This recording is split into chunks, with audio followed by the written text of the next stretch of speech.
Hey everybody, welcome back to Truth Revealed. I'm your host, Sergio Denaro. Today we are going to look at what the media is calling the Black Swan case. I will not be referring to this case as the Black Swan case after this. I will be calling it the Ashley Benefield case because her name is Ashley Benefield. The Black Swan title creates bias. I mean, that's the purpose, that's the intent of them doing that. It's to generate interest. The problem for me, you, the people who actually care about the truth is that when you sensationalize something, it misrepresents the truth in your mind. I'm realizing in this case how important that is because I went into this knowing that everyone has a bias. You can't help that. I know that I have a bias and I try to avoid that at all costs. I went into this case having tried to read up a little bit on what the media has to say about it so I understand who the people are, generally what the circumstances, what evidence has been presented. I looked at that and I developed a bias. I went in thinking she's guilty. I mean, there's just no possible way that she's not guilty based on what I read. This case is far more complex than I originally thought. So as I began to go through it, I realized I have tools that I haven't used on this channel yet because I haven't needed to. So I'm going to add a layer of complexity to my analysis today that you haven't seen before, which is profiling. Now, I am not a FBI profiler. I have not been through the FBI's profiling school. The other thing that I want to make crystal clear is that I do not have a degree in psychology. I started in college in psychology because I was really interested in how human behavior works. Why do people make the decisions that they do? How does deception play a role in human psychology? And I learned very quickly that you don't learn that stuff in college. I found the answers that I was looking for working for the Department of Defense. For better or for worse, I don't know how to say this in a PC way, but the military has weaponized psychological profiling and psychological manipulation. I don't want to say that was part of my training because it wasn't part of my training, but the military gave me all of the tools that I needed in order to be able to create psychological profiles and then be able to use those profiles in interrogations. While I was trained as an interrogator, my job wasn't exactly to do interrogations. So I have a lot of experience utilizing tools that I haven't used on this channel before. And I didn't intend to start using them on this channel. But once I got into this case, I realized I have to. I'm going to use the typical tools that you've seen when I start. I'm going to go through this and use my verbal analysis. We're going to go through this statement and we're going to tear it apart. That being said, Ashley Benefield was found guilty. And actually, the prosecutor did a pretty good job at just emotionally riling up the jury and misrepresenting most of the facts. I'm going to show you what I see when I look at this, and you can either agree with it or disagree with it. At the end, I'm going to profile her because I have to. You can't understand what happens in this testimony if you don't watch me profile her. And I'm going to show you how I do that, so that you have an understanding of her mindset and how we end up with the answers to the questions that we got. All right. I will warn you ahead of time that when you get to the end, if you're following my logic, the way that I use these tools, and you're following the storyline that's developing, you are going to have an emotionally charged reaction. This video will either leave you in tears, it will leave you with nightmares, or it'll leave you in a rage. It will not leave you emotionless. There's extreme emotional trauma in here that if you are an empathetic person, you're going to relive a moment that will be horrifying. I'm just forewarning you. I'm taking the testimony and I am reversing it. I'm giving it to you in chronological order instead of the way that it was presented in the trial, because in the direct questioning, which is when Ashley Benefield is being questioned by her attorney, he has to start with the incident. And then after the incident is over, basically they take a break for lunch and then they go back and he finishes the questioning and he starts the very beginning and gives you all of the lead up to the incident. I'm going to swap those around because I think that part of the reason that the outcome was what it was for this case is because Ashley Benefield has a certain personality type that a lot of people don't intuitively understand. It's not complex. It's not complicated. And you don't have to take any logical leaps to understand what's going on here. But if you don't get a little bit of an explanation as to who she is, you're not going to understand any of her answers. And so I'm going to give you this to you in chronological order so that you get her baseline and you get her personality before you get the incident. Because if you get the incident cold, then it doesn't make any sense. By the time you get to the end of this video, whether you think she's innocent or guilty, you're going to probably be really angry at the way that the whole process transpired, because it very seriously misrepresents the information. It misrepresents who the people in this are. It misrepresents the information that you were given as the viewer, not my viewer, but the information that was presented to the jury and the order that it was presented in very seriously affects the outcome of how they see this. The jury had the extremely unfortunate experience of getting a snapshot of something they did not understand. They had absolutely no idea what was going on when the first thing that they saw from her was the incident. He said, "You're fucking done." I thought he was gonna kill me.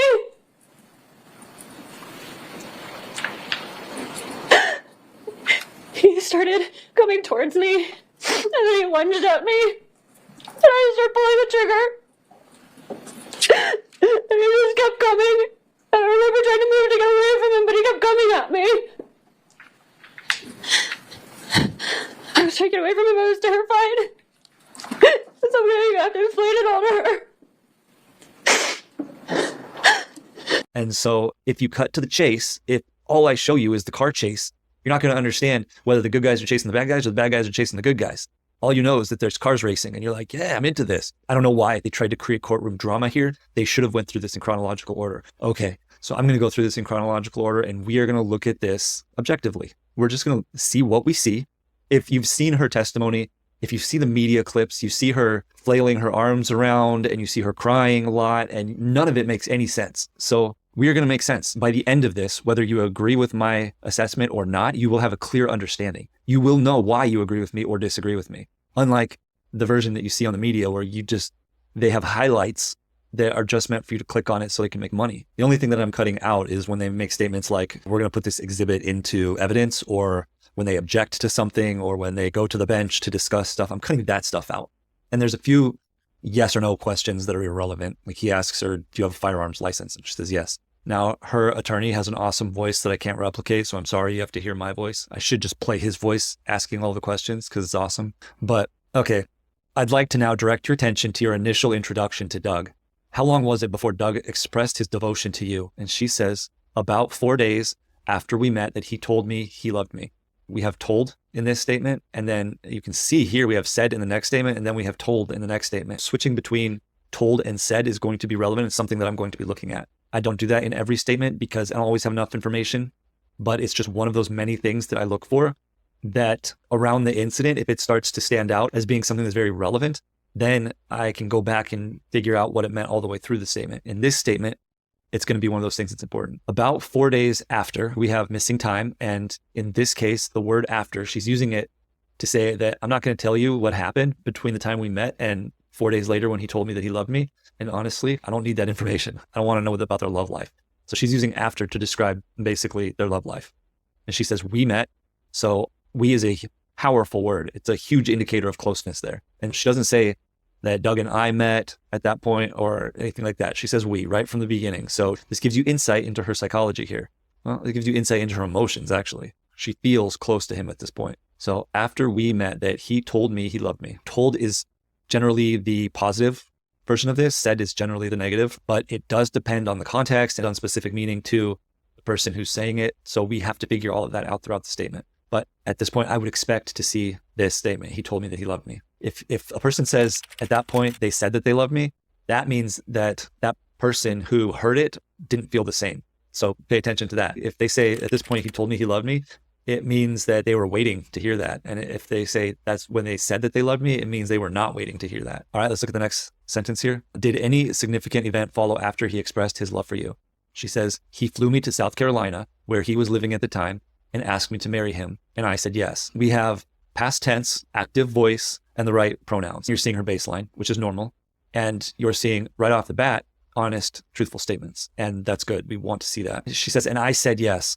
Now, we have to be a little careful here. So there's a couple issues here. When you see it in the movies or this becomes a colloquial phrase, you know, did he ask you to marry him? And what did he say? Oh, I said yes. And so if people hear something too much, that is going to ingrain into the language dictionary and they will misuse the term in a way that they don't use in everyday life. So we want to be careful if somebody's talking about something that is a line that you hear in a movie a lot. When she says, I said yes, what I'm getting at is that this doesn't tell me anything because this is a common phrase. And so I don't know if it's just in her mind because it's a common phrase or if she actually had some reservation here. My guess is it's just a common phrase. So when you finally moved in together, what was it like? She says, it was challenging.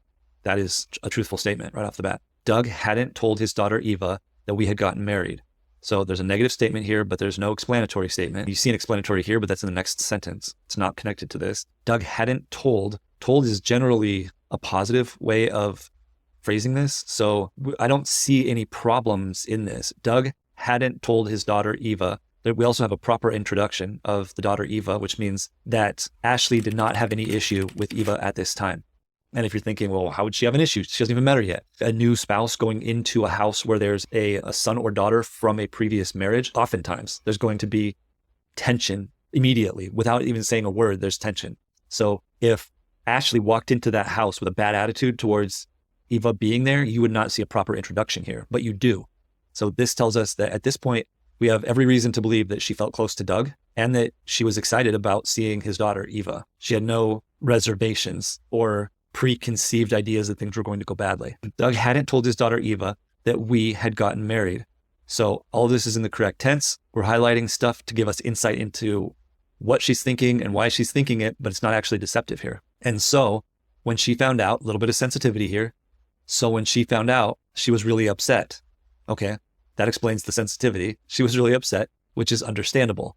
She's empathizing here. This is important. So I'm going to highlight this because when a person makes statements like, which is understandable, that is unnecessary information that seems very pertinent here. And the important thing to understand here is that a psychopath would not insert understanding somebody else's feelings into a statement. So one of my first questions here is she a psychopath? You know, are we dealing with like a Jodi Arias type of situation here? Part of the personality profile that we're going to make at the very end, the first question I'm going to ask is she a psychopath? We have to figure that out as part of the statement because that's very important to us. I mean, obviously it seems important to the case if she's a psychopath, yeah, but it's important to us because of deception detection. So we need to know if emotion plays a role in her or if it doesn't play a role in her. One of the important things that we're going to look for throughout this statement is indicators that she has any sort of understanding at all about other people's emotions. And this is an indicator right off the bat when she says, which is understandable. Her mom, and here's the other thing. Oftentimes you'll hear, well, a psychopath knows that they have to inject certain emotions at certain points. And that is true. And psychopaths tend to have a very high IQ. So they can often put emotional cues where they think that they will resonate with you. But we are smarter than that. We are going to make sure that everything is exactly where it should be, not just that there are some indicators of emotion thrown in there to lead you to believe something, but they need to be used correctly. And so she says that was understandable. Her mom had suddenly passed 8 or 9 months before, and I was a complete stranger to her, and I'm moving into her house. This is a empathetic statement here. She talks about her mom passing. She says before. So again, it's the same type of missing time as up here. This is a chunk of time that is before Ashley became part of this equation. So that's how she's going to gloss over the time of when she's not there. And I was a complete stranger to her. That is, again, that shows you a level of understanding. So now she's not just saying that's understandable, she's explaining why that's understandable. And that is very important because she knew that she was a complete stranger to Eva and I'm moving into her house. Now, this is a direct expression of empathy. She is telling you that she has put herself into Eva's shoes and says, I'm moving into her house. So very strong empathy coming from Ashley at this point. I would expect that to continue. I wouldn't expect that to just go away. But if it does continue, that's an indicator that number one, she's not a psychopath. And number two, she might be an empath, which means that she might over empathize. She might be an extremely emotional person. Ashley, describe for us the man you thought you married. That's an interesting question. So at that point in your relationship, Ashley, describe for us the man you thought you'd married. He was very loving and attentive. He was always with me. We did everything together. We laughed a lot. And he made me feel very special and loved. He always was looking for ways to be with me and to do things for me.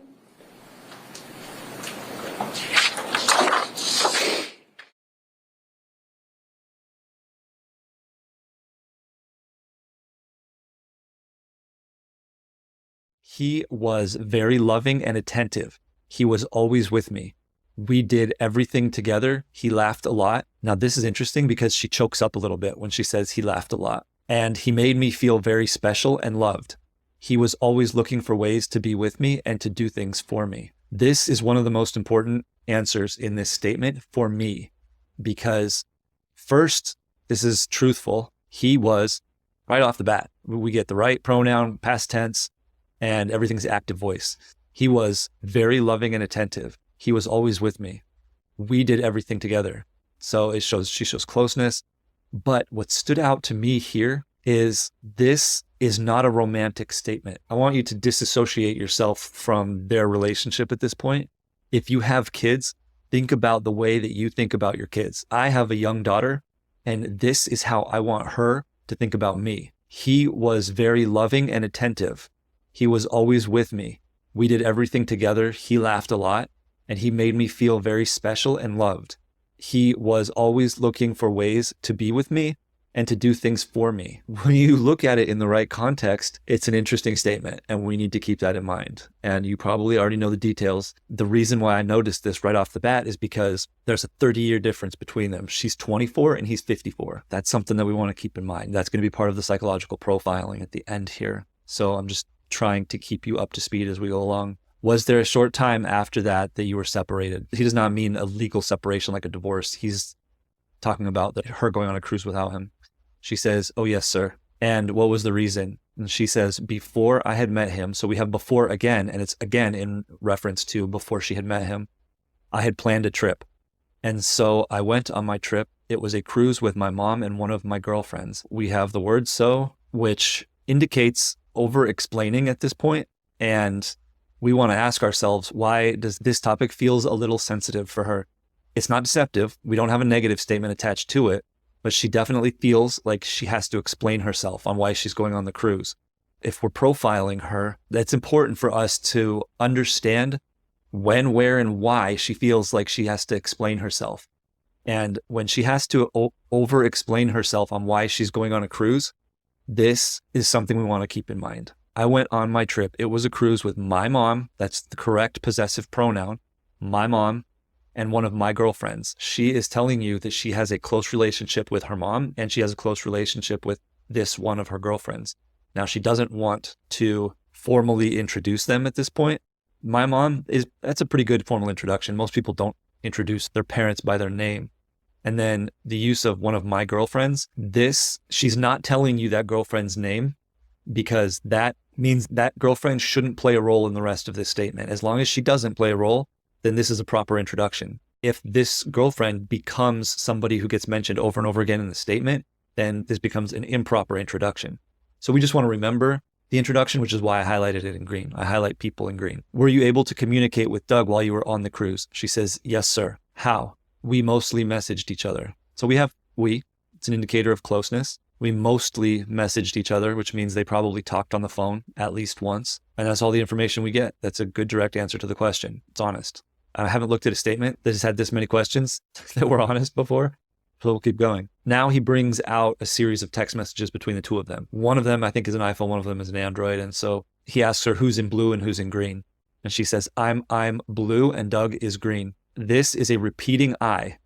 And we know that this is not deceptive. This is really good for us that this comes in the beginning, because we know that there's probably some sensitivity to these text messages, but it's not deceptive. So the statement here, I'm blue and Doug is green, means we know that when she says this, that this is sensitive, but we definitely know that it's not deceptive. So what you thought and how you felt after this series of text messages where he said the following, and I'll go through them and you can respond. Basically, he's going to read a bunch of text messages from him, and he is removing all of her responses. Her responses do come out later in the cross-examination, and there's nothing in her responses that would lead you to question anything. Their responses like, "Oh, sweetheart, don't worry about it," like those kinds of things. In her responses, she's very attentive to his feelings, but also trying to move on. And so he says,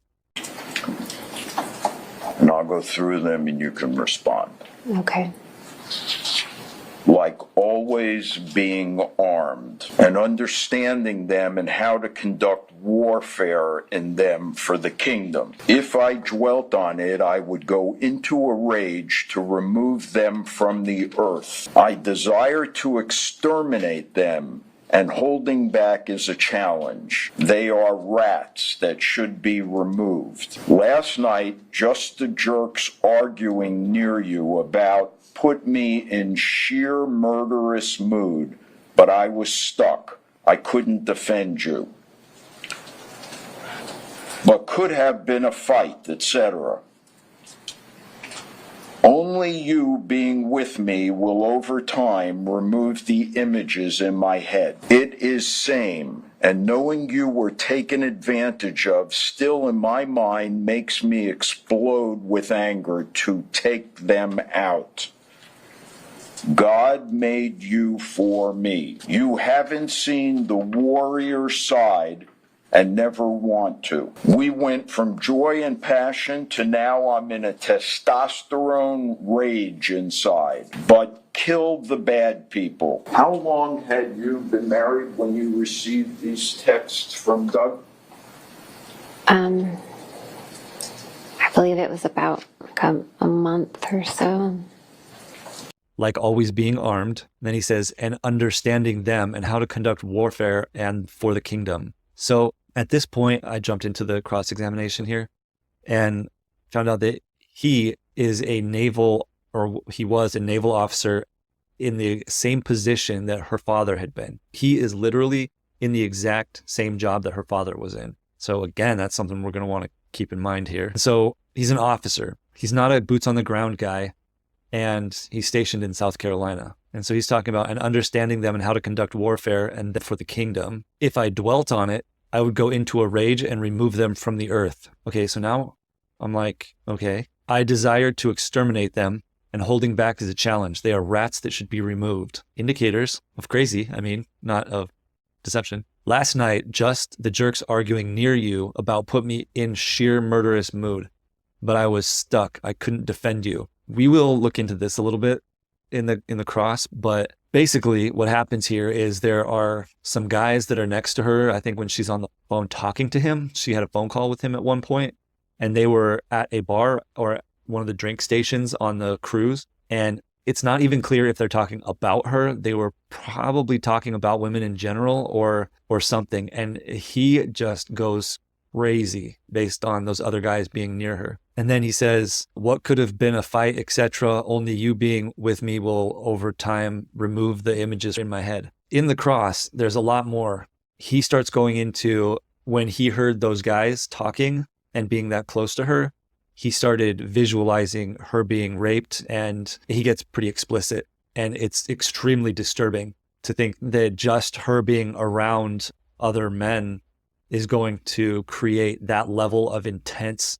jealousy. His reaction here borders on psychotic obsession, and you don't have to be trained to see that. It is same, and knowing you were taken advantage of still in my mind makes me explode with anger to take them out. Okay? I don't know how they took advantage of her. Clearly, in the cross, the prosecutor thinks that something happened to her and that she explains it to Doug, her husband. The prosecutor thinks that Ashley explains this in order to get him riled up. But then she turns around and explains the situation, and you realize, oh my God, Doug's a psycho. I don't think she actually interacted with them. Then Doug says, God made you for me. When you see this extreme jealousy in combination with fantasizing about violent and malicious acts against someone that you're obsessed with, if you ever see that in your relationship, you run. You don't wait for anything to happen. You run. You are in a situation where you are probably going to end up getting killed. It doesn't matter whether you're the male or the female in the relationship. There are women who are psychopaths as well. And then he says, we went from joy and passion to now I'm in a testosterone rage inside, but kill the bad people. And then her defense attorney asks her, how long had you been married when you received these texts from Doug? And she says, I believe it was about a month or so, probably thereabouts. So we have a lot of reduction of commitment, but it's interesting because it's about an objective fact. It's about a piece of information. And she just hadn't done the math right here. And so in her mind, she was thinking it's a very short period of time. Do you recall approximately how long you had been married? So he actually just rephrases the question. And she says, we got married in the beginning of September, and this would have been the end of November. So more than that, I'm sorry. He gives her time to actually do the math. And we get a we. So she still feels close to him. That, let's call it love. She still feels that she's in love with him. And she does the math. And then she says, so now, and then she says, I'm sorry. This is another sign to us of empathy. It's the so here, actually, that tells me that she actually is sorry, because the so means that this is sensitive. Now she feels like she's been deceptive, and she feels an element of pain for deceiving him. That's where you get this so from. What did you think? Was there anything about those texts that caused you pause?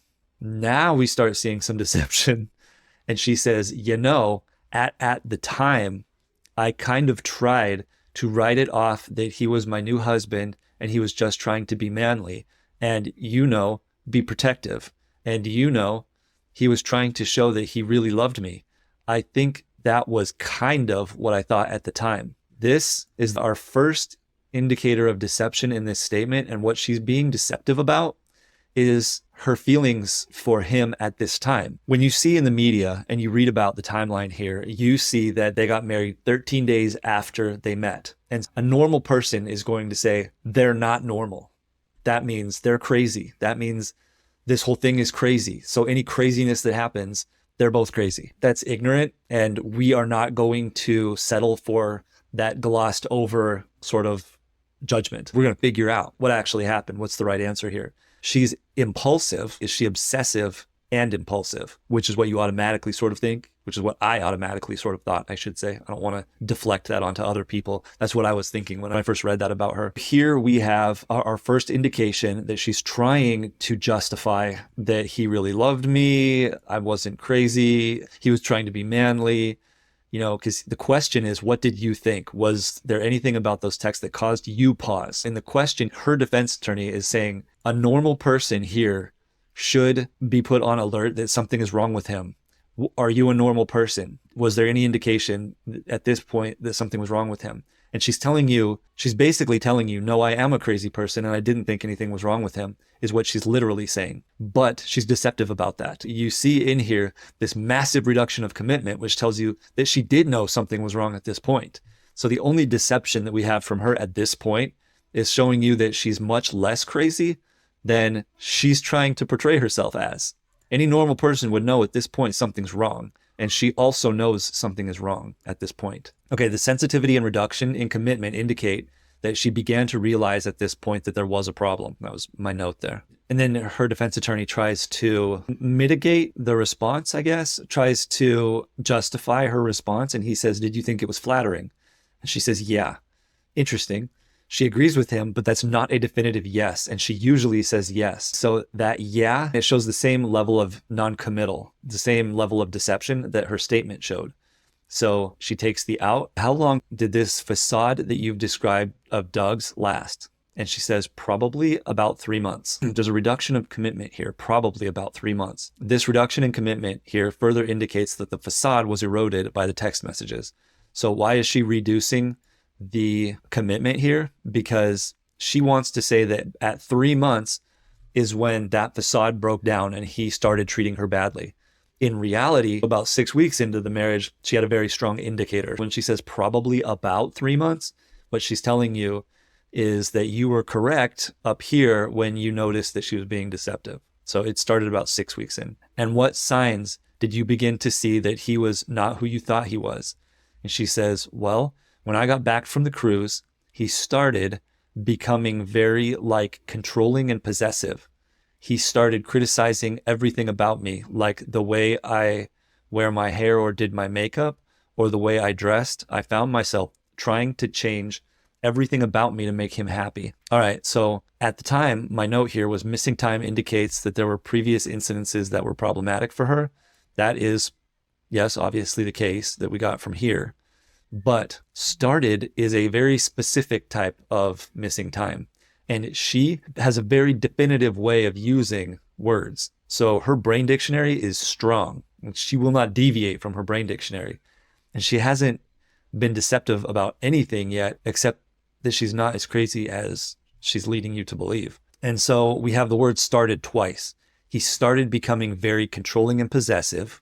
He started criticizing everything about me. Okay, so either these are deceptive because the word started comes right in line with bad behavior on his part. So he started becoming very controlling and possessive. He started criticizing everything about me. So I'm going to highlight this here as this is either a lie or it's an indicator that he is becoming violent. So, and I'll tell you so that you don't have to be confused and try and remember. We're going to see that this is, every time she says started, it's where he becomes violent. And so it becomes an indicator for us that she's under the stress of violence. Do we have any other indicators here of deception in order for us to help separate whether this is just him becoming violent or whether this is her being deceptive about him becoming violent? And she says, well, when I got back from the cruise, he started. I mean, everything is always, everything in here, except for I wear my hair. So the way I wear my hair, instead of saying wore my hair, but let's analyze this. If she says the way I wore my hair, it means she wears her hair differently now. So this word actually works here in past tense as long as she still wears her hair the same way. And based on her look, the fact that in court she's not wearing any makeup and she has a very simple hairdo, I'm guessing that that is probably her natural look, because usually people in court will try to make themselves look professional, which means minimal makeup, but definitely some makeup. And she just goes for the natural look, which means that's probably natural to her. So my intuition here tells me that she currently still wears her hair like this. And then she says, or did my makeup, because she's not doing her makeup now in court. So again, this is an indicator of truthfulness here. So like the way I wear my hair or did my makeup or the way I dressed, I found myself, so all of this is past tense. I found myself trying to change everything about me to make him happy. So there's no indicators of deception in here other than the potential missing time. So this seems, at this point, I'm not willing to go definitively one way or the other. We're going to need to find the rest of these statements and judge whether there's deception around the word started. So there's nothing else in here that's highlighted. I just highlighted these because I want to keep in mind that he is beginning to act violent here. But because the pink color is not surrounded by any other colors here, that's an indicator of truthfulness, but we're not going to make that judgment yet. If you had to pinpoint a specific incident, Ashley, early on that stands out to you, what would that be? A friend of his had come to town to visit, and we, indicator of closeness, went out to dinner. Okay, so we have correct tense, correct pronouns. We went out to dinner with him, and when we went to leave, okay, now we have an indicator of conflict. When we went to leave, they could have been late to go somewhere, but when you leave dinner, and especially with a friend of Doug's, it's unlikely that they're going to go to a movie or something that has a time afterwards. So this probably indicates conflict. Doug had a little too much to drink. Okay, so we're still in the correct tense. Everything seems truthful. And if he had too much to drink, that would be an indicator of conflict here. And so I said, okay, so we have an explanatory statement here. And so I said that I would drive home. So an indicator of conflict. We have an explanatory statement, why she feels like she has to justify why she's going to drive, which means that he is probably telling her that he's going to drive all the time, which would definitely fit that controlling personality. And so again, the word so in here, it turns out to be an indicator to us of where she is having to over-explain herself, which to us here is not an indicator of deception. It's because she's trained to have to over-explain herself. And so now she feels like she has to over-explain herself to us as well. And you shouldn't have to be this shouldn't be a statement of over-explanation. He had too much to drink, and so I said that I would drive home. That, to me, you, anybody, should be a very okay statement. If I have too much to drink, you don't need to over-explain yourself. You're driving. That's the fact that she still has to over-explain is problematic. It's an indicator of problems in their relationship. And he instantly got really mad at me. Okay, so we don't see the we here. He instantly got really mad at me. She separated. They are now on the opposite ends of the sentence. That is something that you do subconsciously. You can't control that part of your language. You would have to have a brain that is insanely powerful to be able to control your language to that extent here. And so when she's explaining a conflict, he got really mad at me. I would expect to see this separation. He was offended. He started screaming at me. Okay, so no other indicators of deception. Actually, there's only indicators of truthfulness. And now he started screaming at me. We have started again. And it continued all the way home. Then when we got inside, so we have an indicator of closeness here that is interesting. I'm going to highlight this separately to see why we have an indicator of closeness here. We got inside. I told him. So told is another, again, that's the more positive way of stating this. So this doesn't look like a deceptive we. This looks like, for some reason, she is now feeling an element of closeness to him, even though he screamed at her all the way home. I told him that he was drunk and he just needed to go to bed. And that really set him off. Okay, so they got home, he was drunk, and she tried to put him to bed. And for some reason, that switched from that feeling of violent conflict to a sense of closeness. We get both we and told in the same sentence. Unlike a TV show that holds all the reveal for the end, where you're like blown away, oh my gosh, everything makes sense. I sort of have to give this to you in real time. She has issues with her father. That becomes very clear. And this statement here, the word told, I ended up pulling all of the sentences that she says told out and plugging them all in at the end. I did that same exercise that I did with Seth Kenney that revealed that he was the killer in that case. So I did that here with the word told and figured out that every time that she uses the word told, it's in some sort of a situation that ties back to her father.